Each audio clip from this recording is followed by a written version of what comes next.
Nah, di masa kemerdekaan ini saya patut mengapresiasi kepada Kampung Pandean karena masih mempertahankan nama dusunnya. Kenapa hal itu terjadi?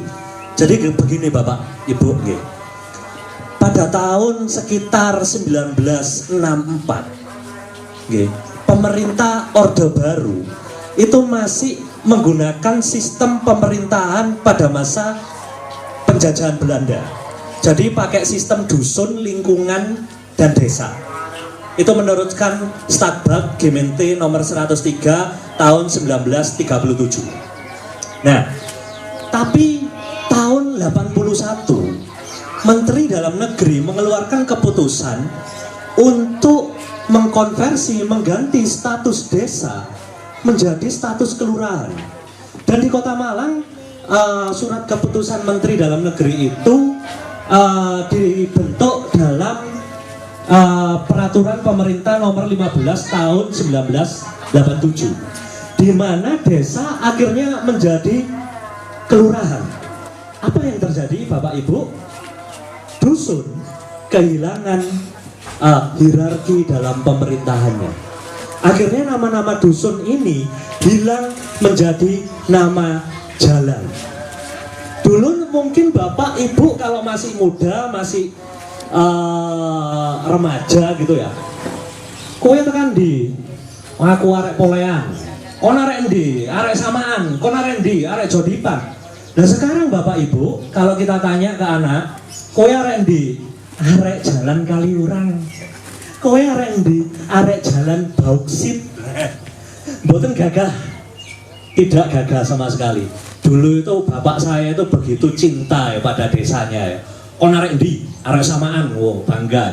Sekarang ditanya kon arek endi? Arek jalan Kaliurang Barat. Itu benar-benar juga menghilangkan nilai-nilai historis ya. Pandean ini boleh saya bilang bagus karena di atas gangnya dia masih mencantumkan nama Pandean. Sementara di Malang ini banyak yang hilang. Contohnya dusun-dusun sebelah rumah saya. Dulu ada dusun Karang Tengah, Karang Jepun. Sekarang jadi Jalan Cengger Ayam, Jalan Manggar. Nah, ini menghapus kesejarahan. Ini jelas menghapus kesejarahan. Terus misalnya di Jatimulyo itu ada Bioro, Bukur, ya kan? Hilang jadi Jalan Vinolia. Padahal kalau ditelisik itu namanya punya nilai kesejarahan. Bekas Bioro itu dulu pada masa Indo-Buddha. Sekarang diganti jadi Jalan Vinolia.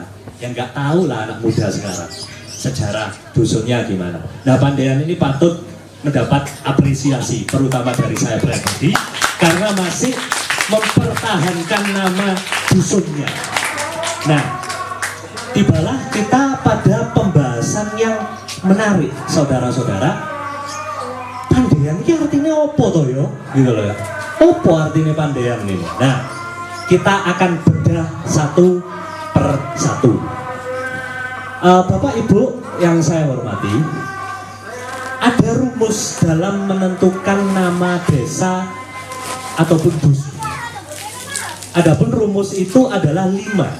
Desa itu ditentukan dari nama tumbuhan, alam, profesi, terus dari nama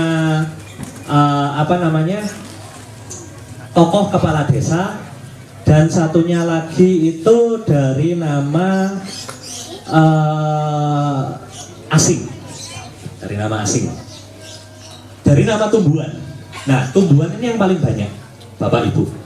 Ambillah contoh dusun tetangga kita yang ada di sebelah, dusun Sanan.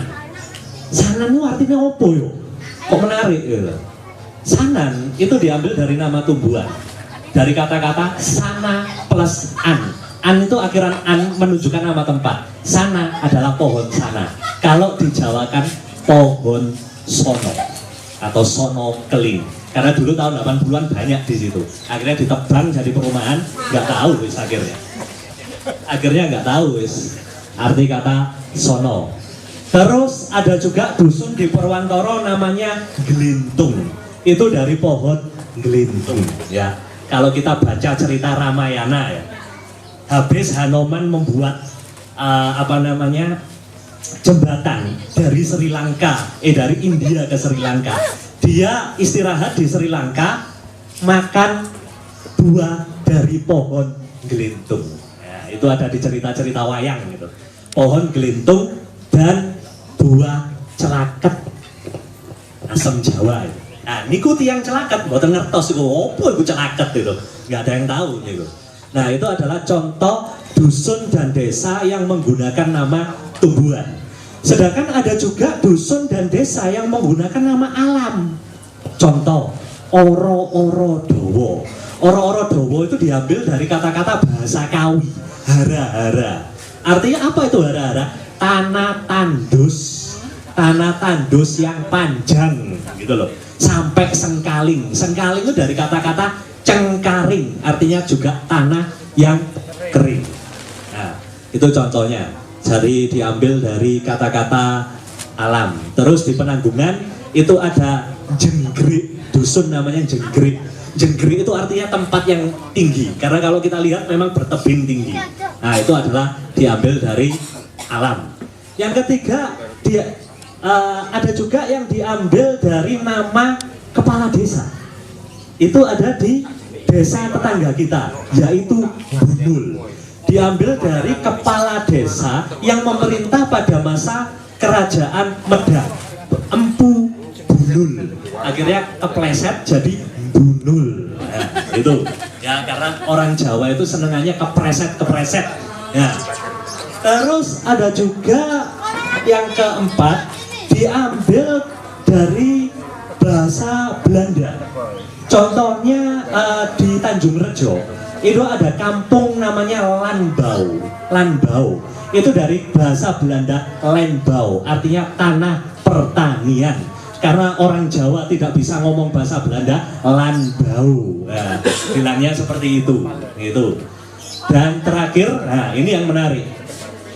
Penamaan desa berdasarkan profesi sebagian besar penduduknya. Pandean itu termasuk kategori yang kelima. Desa yang diambil atau dusun yang diambil namanya berdasarkan profesi sebagian besar penduduknya, yaitu apa? Dari kata-kata pande plus an. Akhiran an menunjukkan kata tempat. Pande adalah profesi pandai besi.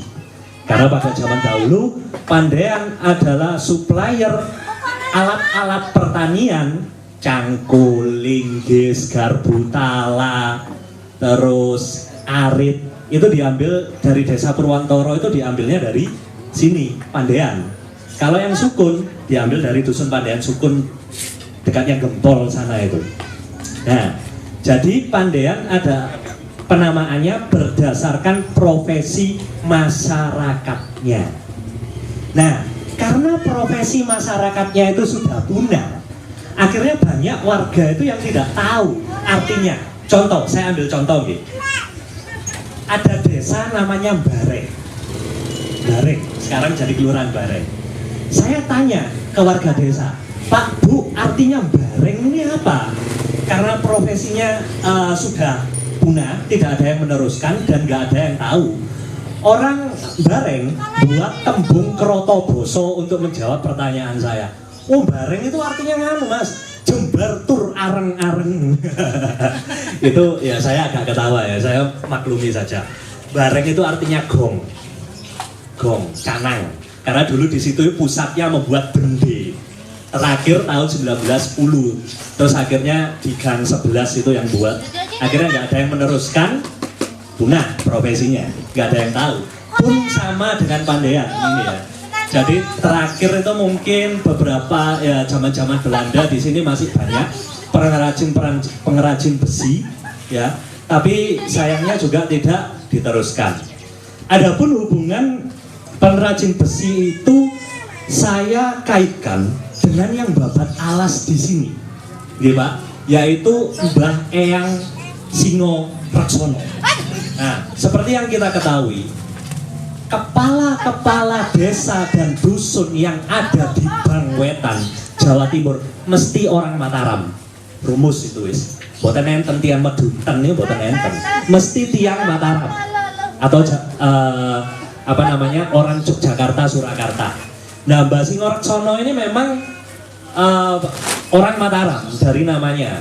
Disebutkan tadi anak buahnya prajurite Pangeran Diponegoro. Karena kalau kita ketahui setelah Pangeran Diponegoro kalah perang tahun 1830 dan ditangkap dibuang di Manado, pengikutnya banyak yang melarikan diri ke Jawa Timur, berubah menjadi guru-guru ngaji, dan kadang saking bijaksananya beliau diangkat menjadi lurah di desa-desa setempat. Nah, akhirnya beliau itu ganti nama, misalnya Eyang Jugo yang ada di Kawi itu kan Mbak Imam Sujono kan nama aslinya. Kalau dia pakai nama asli ya ketahuan Belanda nanti. Di tempat saya itu juga di Samaan ada Mbah Kertowongso, itu lurah pertama Samaan. Kuburannya ada di Telogomas Gang 8. Itu orang Samaan juga nggak tahu itu. Kuburannya ada di sana itu. Nah, bisa jadi Mbah Singoreksono ini selain menjadi lurah pertama di Pandean, karena melihat profesinya sebagai seorang prajurit, jelas dia paham masalah tosan aji, masalah perpesian. Dan boleh dibilang Mbah Singoreksono inilah yang menelurkan kepada penduduknya untuk berprofesi menjadi seorang pandai besi. Mengingat kalau kita lihat peta-peta Belanda tahun 1800-an, di sekeliling Pandean ini semua sawah, bapak ibu-ibu, sawah alas kebun. Nah, apalagi setelah Belanda itu menang perang Jawa, perang Diponegoro, itu banyak kerugian yang terjadi sehingga warga masyarakat Jawa disuruh tanam paksa. Desa Purwantoro juga kena tanam paksa. Salah satu yang disuruh menanam itu adalah kopi, tanaman kopi.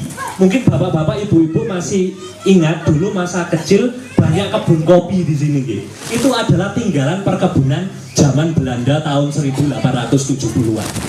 Nah, judul kalau dulu petani itu nggak disuruh nanam kopi ya, dipecuti sama Belanda. Nah, adapun bibit kopinya itu diambil di gedung yang ada di Jalan Karya Timur nomor 46, Balitas, gedung Balitas yang pindah ke Karangploso itu gedung peninggalan Belanda. Memang disuplai untuk petani ambil bibit di sana. Nah, adapun memang Malang ini terkenal selain tebu itu memang kopi. Tahun 1812 Malang itu memang penghasil kopi terbesar. Dusun-dusun dan desa-desa di Malang setor kopinya itu di Penanggungan, bapak-bapak, ibu-ibu. Karena waktu itu Penanggungan memang jadi kawedanan penghasil kopi terbesar di Malang. Bayangkan bapak-bapak, ibu-ibu, ekspor kopi Malang dari Malang saja itu 57.000 pikul. Satu pikul itu 60 kilo. Itu hitungan lama. Londo memang rodok mokong bapak-bapak, ibu-ibu, karena dalam hitungan Jawa satu pikul itu 62,5 kg. Jadi londo ya bapak-bapak, ibu-ibu, untung 2,5. Jadi jelas lebih dari 57.000 pikul.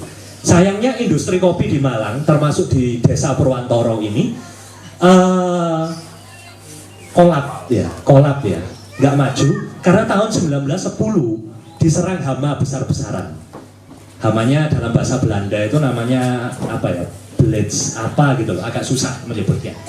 Nah, karena itu akhirnya menurun. Jadi dapat dikatakan memang Pandean itu adalah supplier utama alat-alat pertanian untuk desa Purwantoro. Dan memang kata-kata Pak Dusun Pandean memang sesuai dengan nama desanya. Dan terakhir bapak-bapak, ibu-ibu, perlu diketahui, ini mungkin jenengan baru dengar sekarang gitu, bahwa selain penghasil alat-alat pertanian, percaya nggak percaya, Dusun Pandean lah yang pertama kali memproduksi tempe di kota Malang, bapak-bapak, ibu-ibu. Jadi bukan dusun Sanan.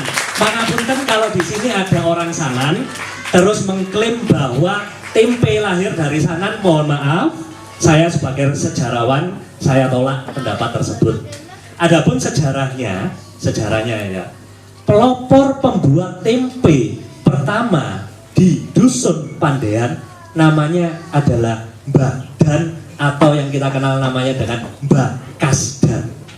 Nah, sebesar harapan saya kalau warga Pandean bisa menemukan kuburannya, mohon dirawat, dijadikan punden, karena beliau adalah tokoh pertama yang membuat tempe di Kota Malang pada tahun akhir 1900-an. Nah, pada waktu itu Mbah Kasdan ini kalau beli kedelai, bapak-bapak, ibu-ibu, belinya itu bukan di sekitar desa sini. Beliau jalan kaki ke Comboran sambil nenteng pikulan gitu ya. Jadi orang-orang dari kabupaten lewat Kota Lama menaruh kudanya itu di Comboran sambil minum, karena minumnya itu nyombor, makanya daerah itu disebut Comboran. Minumnya itu meluap-meluap kudanya. Nah, beliau beli tempe di situ, jalan kaki lagi ke sini, membuat tempe dengan cara tradisional, karena dulu belum ada penggilingan, ya dipidek-pidek tempenya di dekat sungai-sungai yang lewat di belakang sini. Adapun setelah Mbah Kasdan ini meninggal, diteruskan Mbah Kasdan itu tahun 1900-an gitu, bapak-bapak, ibu-ibu, diteruskan oleh anaknya yang bernama